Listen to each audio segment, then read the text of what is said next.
welcome to this edition of Border Report Live. My name is Rudy Mireles, and I am your host here in Harlingen, Texas, in the Rio Grande Valley of South Texas. A little later in the program, we're going to hear about some new border wall construction that our South Texas correspondent Sandra Sanchez stumbled upon in the last couple of days, and we're going to hear about several other things going on here in the Rio Grande Valley as well as across the country. And we're also going to check in with our El Paso correspondent Julian Resendez on a very interesting investigation into a state senator, an elected official who's being investigated for her ties or telling the migrant community about things that are happening when it comes to ICE. But first, let's look at some of the headlines making news across the border, starting with a new migrant caravan, but it's not coming here. It's headed for central Mexico. About 300 migrants have left a southern Mexican city with the goal to walk north. Meanwhile, the activist who helped organize them remains in police custody over human trafficking allegations. Mexico's President Claudia Sheinbaum said Luis Garcia Villigran, the activist arrested on Tuesday, is tied to trafficking people. She said his arrest order had been pending for years. Now, the migrants left Tapachula near the Guatemalan border on Wednesday. They say their goal is central Mexico and not the United States. They're complaining about long waits to legalize their status or receive asylum. The migrants were escorted by authorities and accompanied by a Catholic priest. Also happening, you may remember that base, Camp Atterbury. You see it on your screen there. A couple weeks ago, we told you that there could be a facility being built there to detain migrants. Well, Defense Secretary Pete Hegseth says bases in Indiana and now New Jersey can house detained immigrants without affecting military readiness. And that could possibly mean detaining thousands of people on bases across the United States. Hegseth notified members of Congress from both states this week of the plan to temporarily house detained migrants at Camp Atterbury in Indiana and Joint Base McGuire-Dix Lakehurst in New Jersey.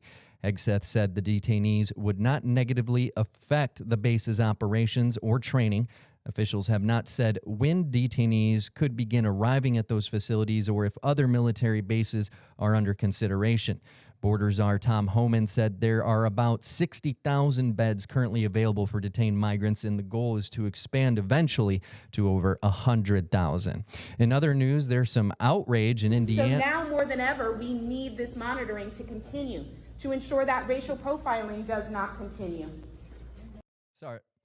Sorry about that. There is some outrage in Indiana over the Department of Homeland Security's plans to call a prison that will hold the name for immigrants facing deportation as the Speedway Slammer. That name quickly drew backlash, notably from the town of Speedway, which is an Indianapolis suburb and home to the Indianapolis 500. IndyCar officials say they were also caught off guard. In a statement, they said, quote, "We are unaware of plans to incorporate our imagery as part of the announcement," IndyCar said, asking that its intellectual property not be utilized moving forward in relation to this matter. The altered image used by DHS, which you can see on your screen there, features an Indy car with ice on the side and on the tail wing there, as well as the number 5, which is the same number as the only Mexican driver in the IndyCar series. DHS officials were not discouraged by IndyCar's criticism, saying Wednesday they would continue promoting the plan with that name. Now, bringing in now, Julian Resendez, our El Paso correspondent, because Julian, you've been following some developing news regarding an elected official that's being investigated. Fill us in. Yes, Rudy. We have an incredible story coming out of Arizona this week. Let me tell you about this lady. Her name is Annalise Ortiz. She's a former television reporter. She worked there in Harlingen, where you are. She also worked here in El Paso. She went back to her native Arizona, and she ran for the State House. She got elected, and then a short time ago, she was elected state senator. So what she's coming under fire is because of her activism roots. She describes herself as a Latino activist, and what she did while in office just a couple of months ago was to begin alerting the community about ICE raids. And this immediately drew a rebuke from the president of the Arizona State Senate. He put out a news release saying that he has spoken to the U.S. Attorney's Office, and he wants his colleague, Annalise Ortiz, to be investigated for possible obstruction of justice. This adds to the ongoing debate in battleground states such as Arizona about immigration. There are those who voted Ms. Ortiz into office who want to see a humane immigration system, who want to see human rights, civil rights, and standing laws observed. And there are others, obviously, who are following President Trump's tune to basically find and deport every undocumented immigrant. So her online activity is drawing a firestorm from several groups on the right, but it is also drawing a lot of support from groups like the Arizona ACLU and other grassroots organizations who are pointing out, hey, she's just trying to hold law enforcement accountable.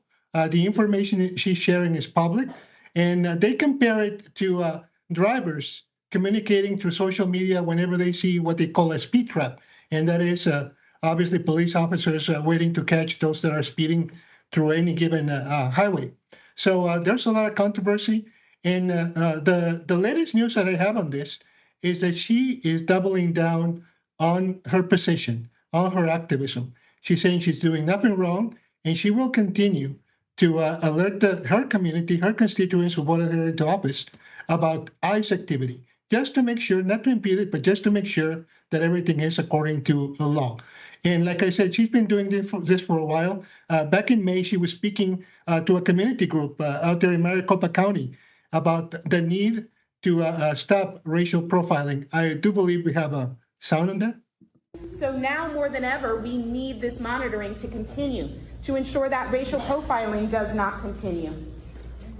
And what we also need to recognize is there are so many people who should be in this room who are terrified of coming here today. Again, people who are in the country legally, United States citizens being targeted and detained. We just had an Indigenous woman up here speaking, saying she felt unsafe in this meeting. I, as an elected official, feel unsafe in this meeting. I'm shaking right now, but that's okay.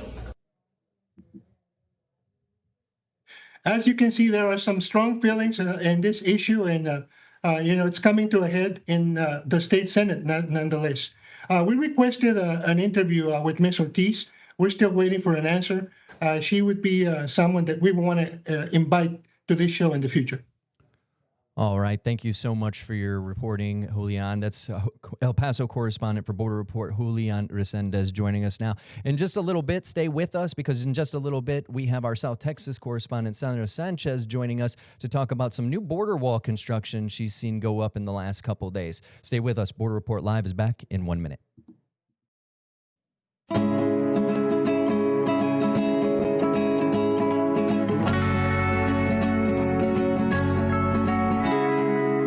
And welcome back to this edition of Border Report Live. My name is Rudy Mireles, and I am your host here in Harlingen, Texas, in the Rio Grande Valley of South Texas, not too far from the Rio Grande itself. And joining me now, speaking of the Rio Grande, I want to bring in our South Texas correspondent, Sandra Sanchez. Hey, Sandra, how you doing? Hi, Rudy. I'm great. Good, good. Now, I know you've been out and about the last couple of days in the field doing some work, and you've come across some new section of border wall. Tell us a little bit about what you found. Well, you said it. I stumbled upon it. I didn't actually run right into it, but luckily I did see where crews were constructing new border barrier in Mission, kind of near where this national defense area is. The new signs went up that we talked about recently. This section is part of the 7 miles that are being built of new border wall. And there are a couple things that are really interesting about this section. There we see some construction crews from yesterday. This is the first contract issued under the new Trump administration for border barrier. But the other thing is that in this particular section, it has been built now for the 3rd time. So you see those small bollards there that were on the screen right there. In 2021, under the first Trump administration, they came in, they cleared the land in this area. It's pretty rural, as you can see. They poured concrete and they began construction, and then Trump was out of office. And so President Biden came in and he stopped border barrier construction. But local officials here in Hidalgo County, throughout the Rio Grande Valley, complained that what they had started caused could cause potential vulnerabilities to the land, because if there was a flood or severe weather on the Rio, it could come over and breach that small that cleared area. So they went in and they put these shorter bollards, as you can see right there. So they're only 6 feet tall. Now what they're doing is they're putting taller bollards on top of the shorter bollards. And from what I can tell, they're inserting it in between the slats.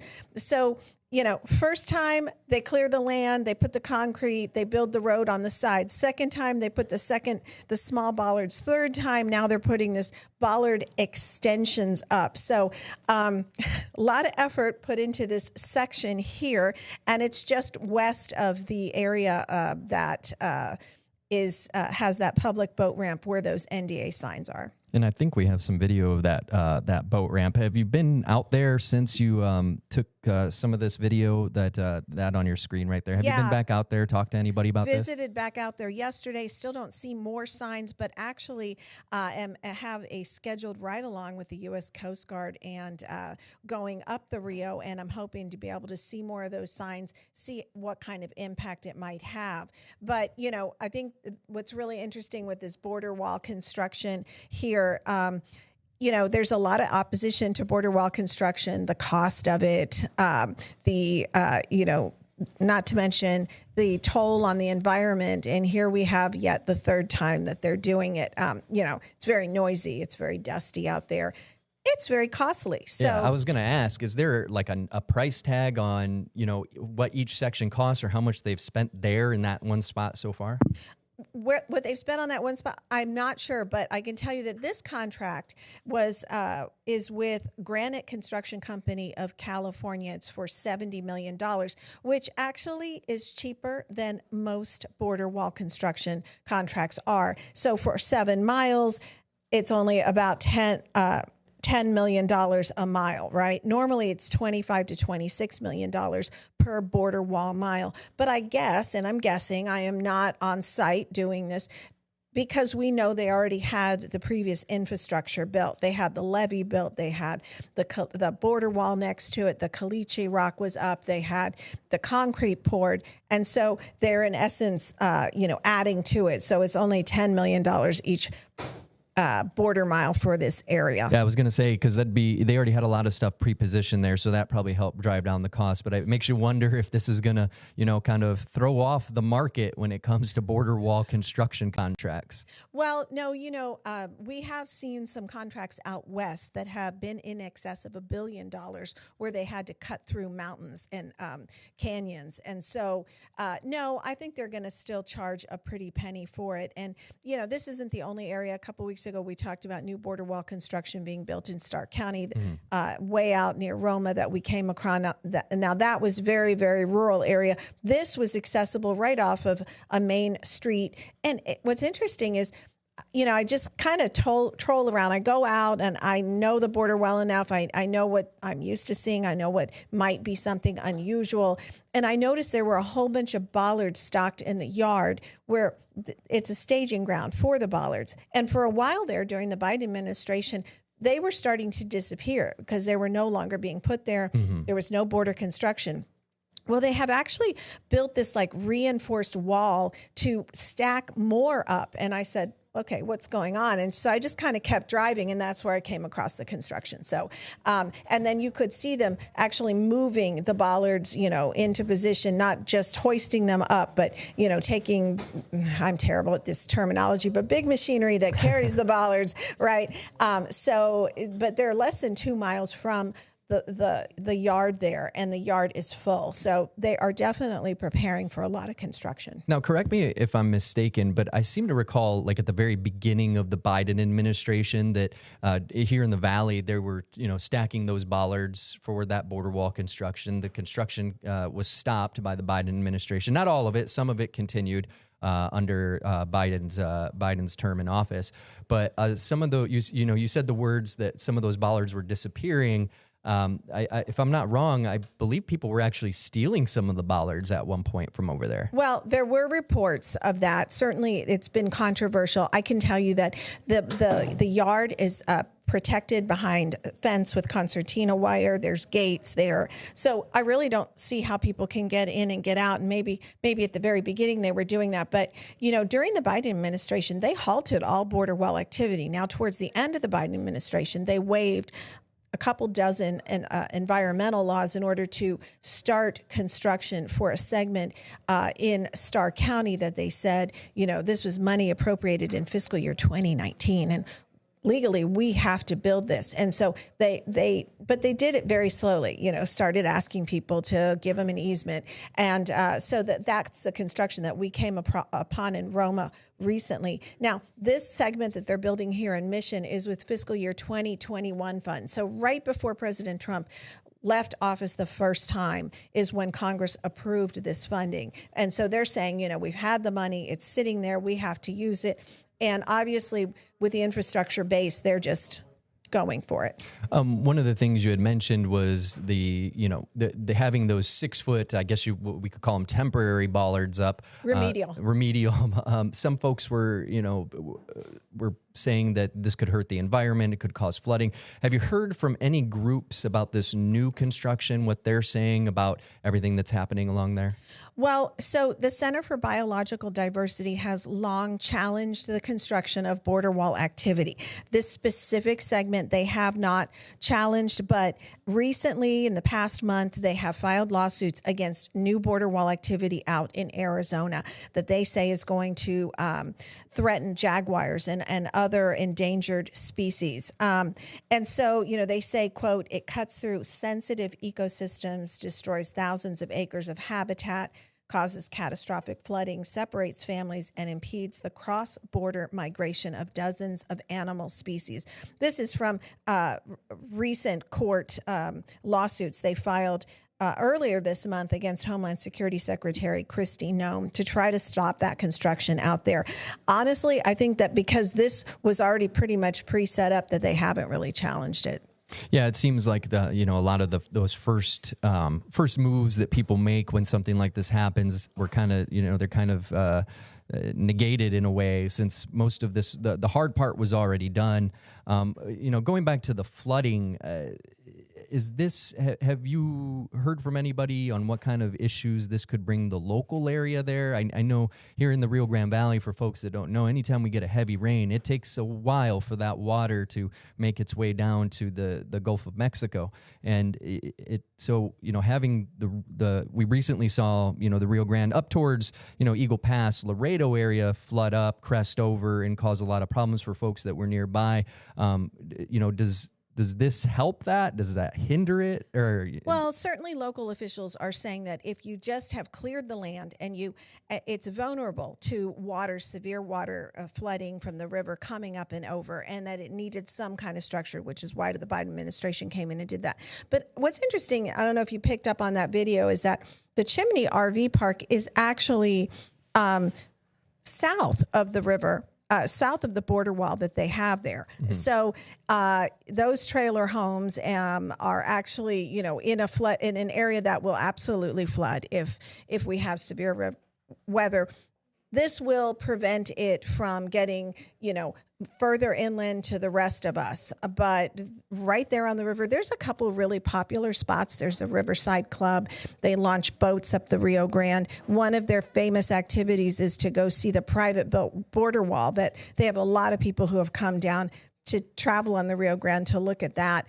And, the Riverside Club, this RV park, they're all on the other side of the border wall, right there on the river. So if there's flooding, heavy rain, whatever, they're going to get socked. Now, getting back to these signs that we just showed you some video of at home, you mentioned that you're going to be riding along with the Coast Guard tonight to kind of get a tour of the Rio Grande. I got to ask you, this is the first that I'm personally hearing about the Coast Guard being active on the Rio Grande that isn't, right out by Boca Chica in Starbase, Texas, out that way towards the Gulf of Mexico. What is the area of responsibility like for the Coast Guard? And is this like an addition to their mission, or have they done this before? Well, actually, I stumbled upon the Coast Guard being out there when I was doing the story on the National Defense Area. And that's why we need to just constantly be on the border looking at stuff, right? And actually had an official came up to me and said, look, we're doing some really highly sensitive training exercises. Can you please not film us?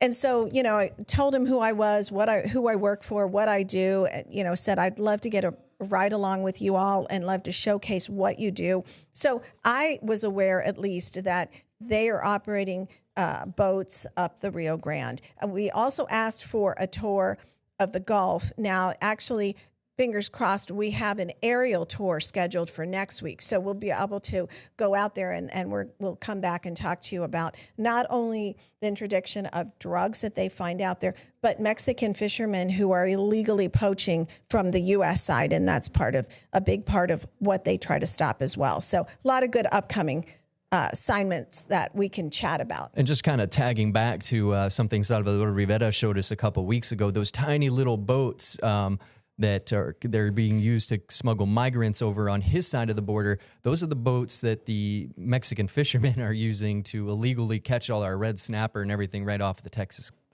coast. Yes, and I'm a big fan of snapper, but I learned apparently transnational criminal organizations are illegally fishing this, and it's a big business maker for them. So I don't know. I'm going to have to rethink my menu choices. And it'll be interesting too with the human smuggling, the numbers and the money on that diminishing if that illegal fishing is going to ramp up. But I guess that remains to be seen. All right. Well, thank you so much. This is our South Texas correspondent Sandra Sanchez for joining us. Looking forward to that report from you on the river with the Coast Guard. Stay with us. Border Report Live is back in 1 minute.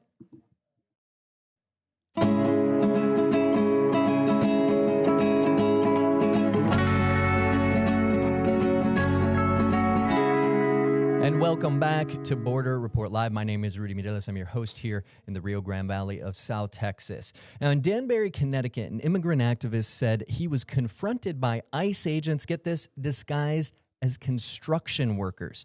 As Zuri Hoffman tells us from our sister station, WTNH in Connecticut, the man says he was just trying to alert migrants of ICE presence in the community. I'm Zuri Hoffman in New Haven, Connecticut. A Danbury activist who works to alert others to ICE believes he became the target over the weekend. He was confronted by an ICE agent. The catch is that agent was dressed as a construction worker. Yeah, who are you? Yeah, I'm with federal law enforcement. Yeah, what agency? I'm with federal law enforcement. What agency? I'm not going to tell you. Juan Fonseca Tapia still trembles watching the video of his encounter with a disguised ICE agent. What agency are you with? Huh? What agency are you with? None of your business. It is my business. I am a citizen. It's really scary. Fonseca Tapia tells News8 the incident happened here outside the St. Lawrence O'Toole Church in Brewster, New York, early Saturday, about a 10-minute drive from Danbury. Fonseca Tapia drove to Brewster after getting a call from someone reporting the presence of ICE agents in the area. Fonseca Tapia is the founder of Greater Danbury Unites for Immigrants and will go to locations where ICE is spotted to help during an encounter.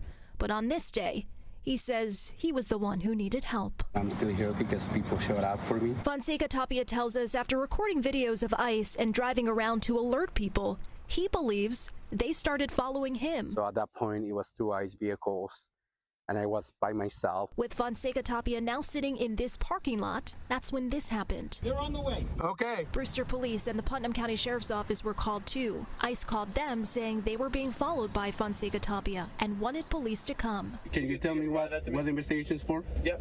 So just suspicious person investigation. If they find people following them, they're going to call us to get involved because to them it poses a potential threat of harm to them, okay? And just to be clear, I was just driving around. Fonseca Tapia called members of his organization who showed up, so he wasn't alone. But what happens to people that don't know their rights? For Fonseca Tapia, though still shaken, says what happened was worth doing it all over again if he can save someone in his community from deportation. That, for me, just underscores the importance of more people coming together.